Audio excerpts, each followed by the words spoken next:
तो नहीं, मगर जानते ज़रूर पहले से। हमारे दरमियान हमारे देवेंद्र कश्यप जी, नवनीत जी बैठे हुए हैं और हमारे लोकुश भैया आए हुए हैं। ये भी अच्छे कवि हैं, अच्छा कलाम सुनाया और ये दो बाकी जो है ये भी अच्छे से सुनाएंगे। हमारे दरमियान वकला साहबान मौजूद हैं, अदालत की जो गरीबों की फरियाद सुनने के लिए हैं, इनकी फरियाद सुनते हैं और हर उनकी मदद करते हैं। मैं इन सब की आमद से बहुत ही दिल से शुक्रगुजार हूँ और यहाँ ऐसी अर्ज करता हूँ। हमारे दरमियान मौजूद हैं, ये लोग अक्सर मिलते हैं मगर मैं इनकी गतिविधियों को अच्छी तरह से समझता हूँ। सब लोग मौजूद हैं। आज का ये प्रोग्राम मार्च का महीना है, 17 मार्च की तारीख है। ये प्रोग्राम हमारे भाई अनुराग अग्ने जी की कोशिशों का फल है। ये हम तो ये कहेंगे, इन्होंने सुशील दादा की याद नहीं मनाई।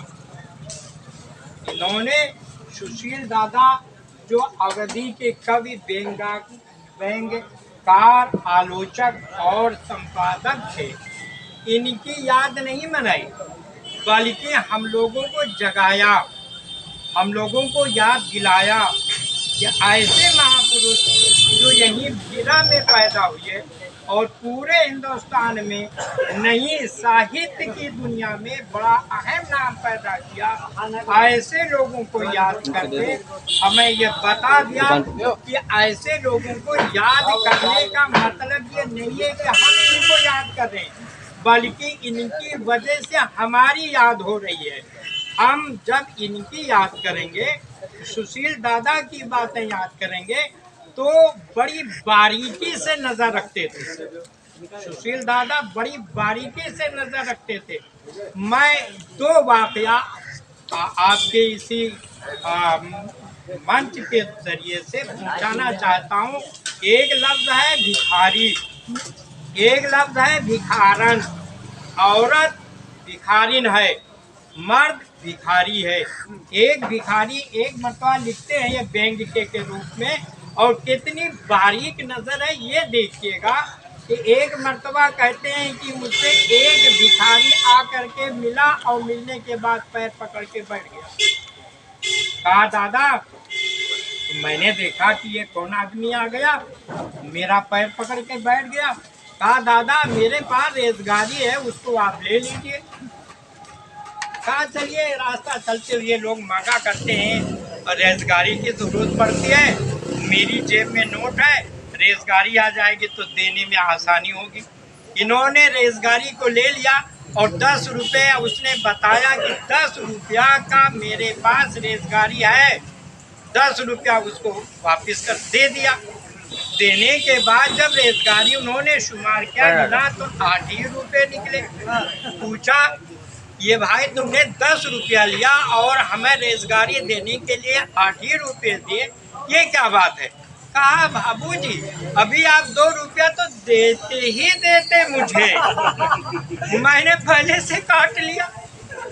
सोचिए, ये सोच के रखने वाले एक भिखारी का वाकया लिखते हैं, वो व्यंग्य करते हैं, बहुत प्यारा व्यंग्य है। कहते हैं एक भिखारी बैले कुचले आधा जिस्म उसका खुला हुआ, नौजवान लड़के आकर के गेट के ऊपर वो बैठी हुई भीख मांग रही है। नौजवान लड़के भी उसकी तफरीह लेने के लिए इकट्ठा हो गए।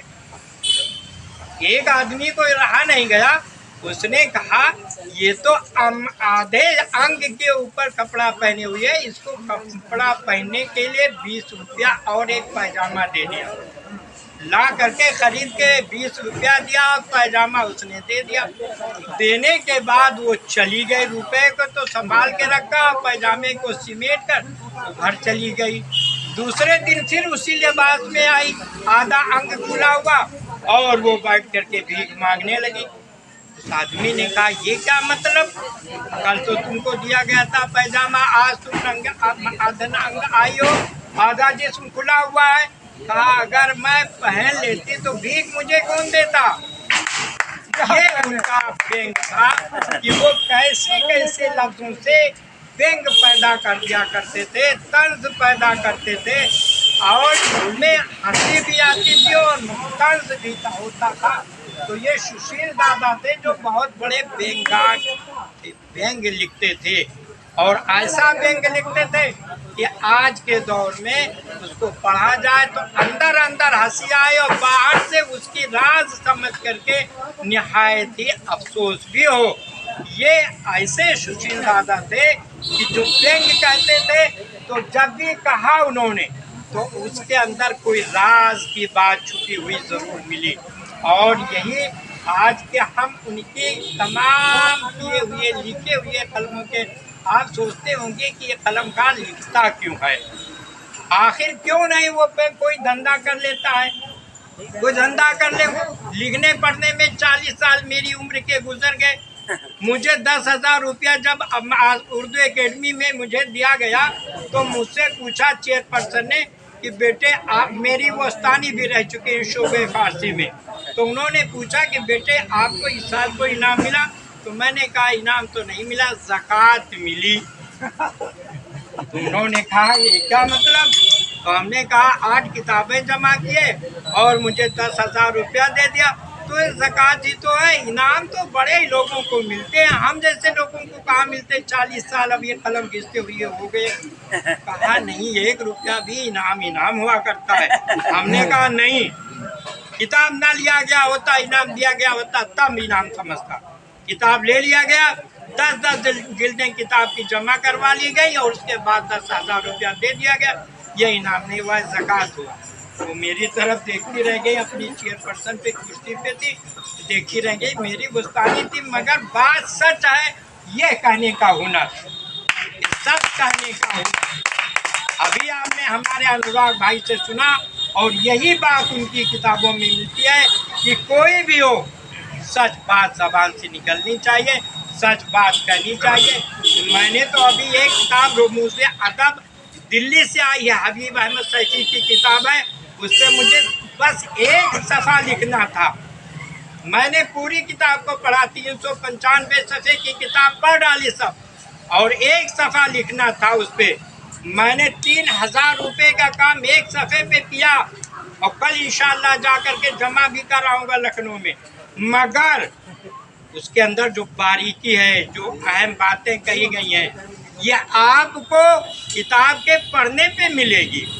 ऐसा काम ऐसी बातें हमारे सुशील दादा करते थे कि पढ़िए और उससे अपने दिल को भी खुश कीजिए, दिमाग को भी खुश कीजिए, और लोगों के सामने ऐसी बात अगर नजर आ जाए तो आप समझ जाइए कि ये क्या कह रहा है। वो सुशील दादा हमें दिया करते थे। सुशील दादा की किताबें हमें बताती हैं और जब हम उन किताबों को पढ़ते हैं तो बहुत बड़े विद्वान कहलाते हैं, बहुत बड़े अक्लमंद कहलाते हैं, बहुत बड़े दानिश्वर कहलाते हैं। और हम किसी ऐसे वैसी जगह पे नहीं पैदा हुए हैं, हम जहाँ पैदा हुए हैं वो यहाँ बड़े बड़े शायर लवकुश जैसे अवधि के शहंशाह थे। वो जब शेर कहते थे तो मस्त हो करके कहते थे। हमने उनके यकल पाठ भी सुना है अनुराग भाई के जरिए से। लखनऊ से आए, उर्दू नया दौर ऑफिस में थे वो, इंफॉर्मेशन में, वहाँ से आए, यकल पाठ हुआ और इसी गीता भवन में, गीता मैरिज हॉल में, एक कमरे में हम लोग 2-2 घंटे सुने। सुनने का मतलब ये नहीं था कि सुन करके इस कान से सुना दूसरे कान से निकाल दिया, बल्कि उनके कविताओं के राज को समझा कि कहना क्या चाहते हैं, इसके अंदर हास्य क्या है, व्यंग क्या है और समाज को क्या दे रहे हैं। ये साहित्यकार जब आता है हमारे बीच तो कुछ ना कुछ समाज को दे के जाता है। जो कुछ देखता है वो हम देखते हैं कि पेड़ लगा हुआ है, मगर जब साहित्यकार देखता है पेड़ लगा हुआ तो इस पेड़ से किसको किसको फायदा पहुंचता है ये साहित्यकार बताता है। यही काम हमारे सुशील दादा ने किया और अनुराग भाई आज की तारीख में हमें ये सबक दे रहे हैं, हमें ये बता रहे हैं कि आने वाली नस्लें अगर फख्र करना चाहेंगी, आने वाली नस्लें अगर फख्र करना चाहेंगी तो ये सोचेंगी कि सिधौली की सरजमीन पे एक ऐसा सरसिरा शख्स भी था।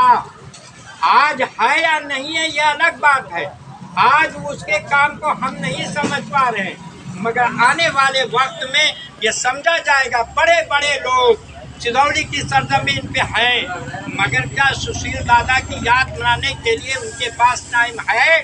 ये टाइम का देना या अनुराग जी से सीखे। अनुराग जी बताते हैं कि कैसे टाइम देना चाहिए और कैसे हमको इन सब लोगों को याद रखना चाहिए। साहित्यकार अपनी जिंदगी हर पल रात के तन्हाई में भी सोचता है। रात की जब दुनिया सोती है तो उसको भी नींद आनी चाहिए, मगर वो नहीं सोचता है। वो सोता है तो कब सोता है? जब दुनिया जागती होती है। वो सोता नहीं है, वो देखता है कि आज दुनिया में क्या हो रही है, दुनिया के अंदर क्या बात होनी चाहिए, दुनिया के अंदर कौन सताया जा रहा है। ये हमारे दानिश्वरों का काम है, ये साहित्यकारों का काम है। इसी को सुशील दादा ने काम किया है। तो सुशील दादा ने काम करके बताया है कि आने वाले लोग इसी काम को करेंगे, तब उनका नाम भी रोशन रहेगा। उनके नाम को रोशन रखने के लिए अनुराग भाई के नक्शे कदम पे चलना पड़ेगा। वक्त